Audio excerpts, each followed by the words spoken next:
क्या आपको भी ऐसा लगता है कि आप बहुत समझदार हो, बहुत होशियार हो, तो कोई आपको बेवकूफ़ नहीं बना सकता, कोई आपका फ़ायदा नहीं उठा सकता?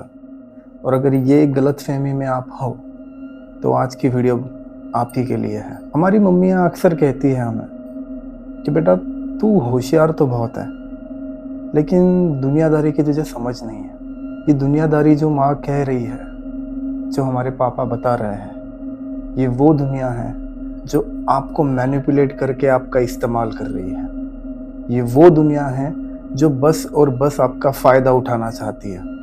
इसी दुनिया से आज एक कहानी हम समझने वाले हैं। ऐसी कहानी जो आपको झंझोर कर रख देगी। ये कहानी शुरू होती है चंडीगढ़ से। चंडीगढ़ की एक फैमिली जिसमें एक लड़की है।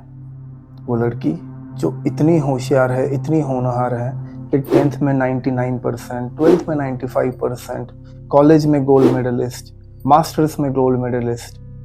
इतनी होशियार, इतनी होनहार लड़की जिसका नाम होता है जसप्रीत। और वो सिर्फ अपने फैमिली के लिए प्राउड नहीं है, वो पूरी सोसाइटी के लिए, पूरी कॉलोनी के लिए प्राउड है कि ये हमारे कॉलोनी की बच्ची है, ये हमारी सोसाइटी की लड़की है। और इतनी होशियार लड़की एक दिन उसके ड्रीम जॉब को क्रैक करती है। बैंगलोर की एक मल्टीनेशनल कंपनी में वो अपना एक इंटरव्यू क्रैक करती है, जहाँ पर उसे 12 लाख रुपए की सैलरी ऑफर होती है। वो, उसका परिवार, सारे सब कुछ खुश हो जाते हैं और फाइनली वो बैंगलोर शिफ्ट होती है अपने जॉब के लिए। जैसे ही उसने अपना काम शुरू किया, उसने हफ्ते 2 हफ्ते में सबको इम्प्रेस कर दिया कि ये तो लड़की काम में बहुत होशियार है, बहुत पंक्चुअल है, बहुत बेहतरीन तरीके से अपना काम करती है। उसी ऑफिस में एक लड़का था जिसका नाम था अतुल। अतुल सारी चीज़ें देख रहा था कि एक लड़की है जो अपने घर से हज़ारों किलोमीटर दूर यहाँ जॉब करने आई है।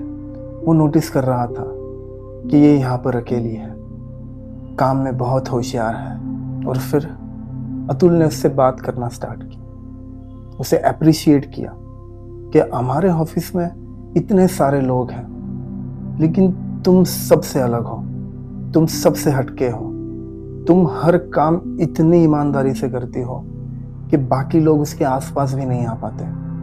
मुझे लगता है कि तुम बहुत ही जल्दी प्रमोट हो जाओगी। जसप्रीत ये सुनकर खुश होती है। जसप्रीत को लगता है ये इंसान बहुत अच्छा है, जो मेरा अच्छा चाहता है, भला चाहता है। I think he is my well wisher. Well wisher से वो दोस्त बनता है, दोस्त से फिर कॉफ़ी डेट, फिर चैट्स, फिर कॉल्स, जो कॉल्स लेट नाइट कॉल्स में बदल जाती है। जसप्रीत को अब सारी चीज़ें अच्छी लगने लगी थी, एक सपने की तरह लगने लगी थी। अतुल ने उसे इतना स्पेशल फील कराया, इतना स्पेशल फील कराया कि अब अतुल के बिना उसे रहना मुश्किल हो रहा था। अतुल से बात किए बगैर उसकी रात मुश्किल हो रही थी। और यहीं पर अतुल ने अपनी पहली चाल चली, जिसे हम साइकोलॉजी के लैंग्वेज में आइसोलेशन कहते हैं। अतुल ने जसप्रीत को इतनी अटेंशन दी थी कि अब वो उसके अटेंशन से एडिक्ट हो चुकी थी, उससे बात करने से एडिक्ट हो चुकी थी, उसके साथ घूमना, मिलना, डिनर पर जाना। अतुल ने जसप्रीत को इतना स्पेशल फील कराया था। उस एडिक्शन के चक्कर में जसप्रीत अपने फैमिली से दूर हो गई, अपने दोस्तों से दूर हो गई, अपने रिश्तेदारों से दूर हो गई। जो जसप्रीत हर रोज़ अपनी मम्मी से बात करती थी, हर रोज़ अपने दोस्तों से ऑफिस की चीज़ें शेयर करती थी, आज 15 दिन, 20 दिन, 25 दिन हो जाता है, लेकिन वो अपने मम्मी पापा, दोस्तों से बात नहीं कर पाती, क्योंकि वो पूरी तरह अतुल में फोकस्ड है, एडिक्ट हो चुकी है। और इसे हम कहते हैं द बबल। वो अतुल के बबल में फंस चुकी है। और जैसे ही अतुल को पता चला कि अब जसप्रीत मेरे कंट्रोल में है, अब जसप्रीत मेरे अलावा किसी से बात नहीं करती, वैसे ही उसने अपनी दूसरी चाल चली। जो अतुल जसप्रीत को डेली अटेंशन दे रहा था, उसने अचानक से जसप्रीत को इग्नोर करना स्टार्ट कर दिया। कॉल का, मैसेजेस का रिप्लाई करना बंद कर दिया। यहाँ तक कि ऑफिस में वो उससे इस तरह बिहेव करता था जैसे कि वो उसे जानता ही ना हो। ये सारी चीज़ें देखकर जसप्रीत का दिमाग फटने लगा। वो समझ नहीं पा रही थी कि ये सब चीज़ें हो क्या रही है। जो इंसान मुझे इतना अटेंड कर रहा था, जिस इंसान से बात करने की मुझे आदत लग चुकी थी, वो इंसान मुझे इग्नोर क्यों कर रहा है? मैं कहाँ गलत हुई हूँ? जसप्रीत उससे बात करने की कोशिश कर रही थी, पर वो हर वक्त उसकी बात टाल रहा था। एक दिन जसप्रीत कंट्रोल नहीं कर पाई और ऑफिस के कॉफ़ी शॉप में अतुल के पास चली गई। अतुल से कहा, अतुल तुम मेरे साथ ऐसा क्यों कर रहे हो, क्या गलती हुई है मेरी, हम कितने अच्छे दोस्त थे, कितने अच्छे से एक दूसरे से बात कर रहे थे, तुम मुझे इस तरह इग्नोर क्यों कर रहे हो। पता है अतुल ने क्या जवाब दिया? Jaspreet, you are not my girlfriend, तो मैं तुमसे बात करूं ना करूं इससे तुम्हें फर्क नहीं पड़ना चाहिए, प्यार व्यार करने लगी हो क्या मुझसे। ये कह के अतुल वहां से निकल गया। ये जवाब जसप्रीत के दिमाग पर हथौड़े की तरह लगा। इसे हम डार्क साइकोलॉजी में कहते हैं गैस लाइटिंग या इंटरमीडिएट रीइंफोर्समेंट। जसप्रीत अब ओवर थिंकिंग में थी। जसप्रीत अब रातों को सो नहीं पा रही थी और कंटिन्यूअसली ये थिंक कर रही थी कि क्या मैं इससे प्यार करती हूँ। फिर वो सोचती थी कि हाँ यार, इससे बात करे बगैर तो नींद नहीं आ रही, शायद मैं इसके प्यार में हूँ। लेकिन ये प्यार नहीं, ये एडिक्शन है। वो इतनी इमोशनली लोनली हो चुकी थी, इतनी अकेली हो चुकी थी कि उसे समझ नहीं आ रहा था कि क्या सही है क्या गलत है। उसके साथ गेम हो रहा है, उसके साथ मैनिपुलेशन हो रहा है, या ये असल में प्यार वाली फीलिंग है। वो कुछ नहीं समझ पा रही थी। और इसी ओवर थिंकिंग के चलते एक दिन ऑफिस खत्म होने के बाद जसप्रीत ने देखा कि अतुल अपने डेस्क पर अभी भी बैठा हुआ है, कुछ कर रहा है। जसप्रीत से रहा नहीं गया और वो उसके पास चली गई। उसके पास जाकर बैठी, उसका हाथ पकड़ा और रोने लगी कि यार मुझसे नहीं हो रहा है, मैं उस घर में बहुत अकेला फील कर रही हूँ, लोनली फील कर रही हूँ। मैं समझ नहीं पा रही हूँ कि मैं आपसे प्यार करती हूँ या मुझे आपकी आदत हो चुकी है, मुझे कुछ नहीं समझ में आ रहा, बट मैं बहुत अकेली हो चुकी हूँ, मैं इमोशनली लोनली हो चुकी है, आइसोलेटेड हो चुकी हूँ। प्लीज़ मुझे अपने साथ ले चलो, मुझे आपके साथ थोड़ा वक्त स्पेंड करना है ताकि मैं नॉर्मल हो सकूँ, मेरी ओवर थिंकिंग कम हो सके। अतुल को यही मौका चाहिए था।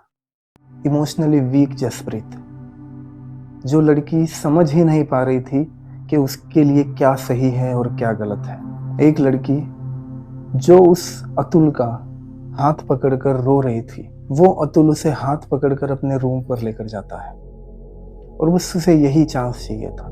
वो लड़की रो रही है, अपने इमोशंस बताने की कोशिश कर रही है और अतुल उसे और खुद को बेपर्दा करने में लग गया। जसप्रीत को लग रहा था कि शायद ये चीज़ गलत है, पर वो कुछ बोल ही नहीं पा रही थी क्योंकि ये जो कुछ हो रहा था वो उसके समझ से परे था। और इस इमोशनल वीकनेस का फ़ायदा उठाकर अतुल उसके साथ फिजिकल हो गया, उसके साथ सेक्स किया। और ये बस उस दिन की बात नहीं थी।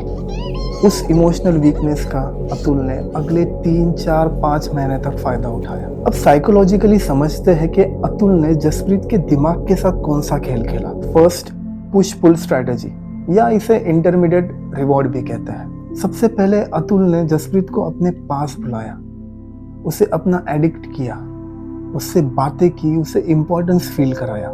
इसे हम कहते हैं पुल। और फिर जब जसप्रीत को उसकी आदत हो गई तब उसने उसे इग्नोर करना स्टार्ट कर दिया, फुल्ली आइसोलेट कर दिया। इसे कहते हैं हम पुश।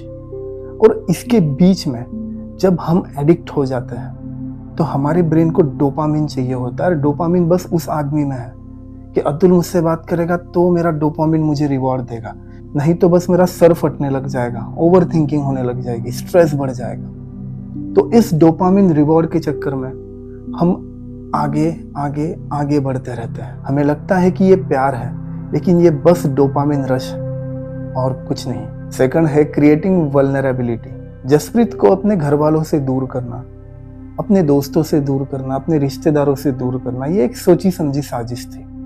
क्योंकि जसप्रीत अपने घर वालों से इतना दूर है तो ऑटोमेटिकली उसका डिफेंस मैकेनिज्म कमजोर हो चुका है। उसके अगल बगल में ऐसा कोई नहीं है जो उसे इमोशनली सपोर्ट कर सके, जो उसकी बात सुन सके, सिवाय अतुल के।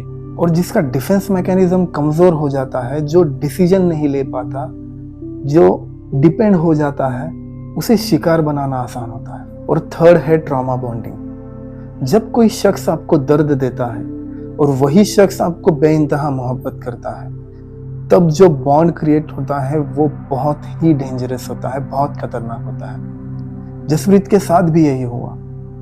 उसे दर्द देने वाला भी अतुल था और उसका डोपामिन, उसका रिवॉर्ड सिस्टम भी अतुल था। कुछ महीने बीत जाने के बाद जसप्रीत को होश आया। She realize that he use a psychological trick to use her physically. उसे समझ में आ गया कि अतुल ने मेरे ऊपर साइकोलॉजिकल ट्रिक्स यूज किए हैं। और जैसे ही जसप्रीत को ये सारी चीजें समझ में आ गई, उसने अतुल से दूरी बनाना स्टार्ट कर दी। अतुल को समझ आ गया कि अब ये मुझसे दूर होना चाह रही है। तभी अतुल ने अपना नार्सिसिज्म एंड टॉक्सिक बिहेवियर दिखाना स्टार्ट कर दिया। वो उसे डराने लगा, धमकाने लगा, उसे गिल्टी फील कराने लगा, कहने लगा कि अगर तुम मुझे छोड़कर चली गई तो हमारे जो वीडियोस है, फोटोज है, मैं लीक कर दूंगा। उसे फिजिकली अब्यूज किया, एक से एक घटिया हरकतें की कि जसप्रीत उसे छोड़कर ना जाए। लेकिन जसप्रीत एक बहुत बहादुर लड़की थी, इसलिए उसने डिसाइड किया कि अगर मैं इस दलदल में फंस गई तो मेरी आत्मा, मेरा सेल्फ रिस्पेक्ट, मैं खुद मर जाऊंगी, मुझे यहाँ से निकलना ज़रूरी है। उसने उसी दिन अपना बैग पैक किया और चंडीगढ़ चली गई, अपना ड्रीम जॉब छोड़कर। कभी कभी पीछे हट जाना हारना नहीं होता, खुद को बचाना होता है। अगर कोई आपकी इमोशनल कमजोरी का फायदा उठा रहा है, आपको ऑब्जेक्ट समझ के यूज कर रहा है, तो वहां से दूर हो जाना ही बेहतर है। कोई जॉब, कोई इंसान आपकी सेल्फ रिस्पेक्ट से बढ़कर नहीं है। Leave before you lose yourself. ये थी जसप्रीत की कहानी। और ये सिर्फ जसप्रीत की कहानी नहीं है, हजारों शहरों में हजारों लड़कियों के साथ यही चीजें हो रही है।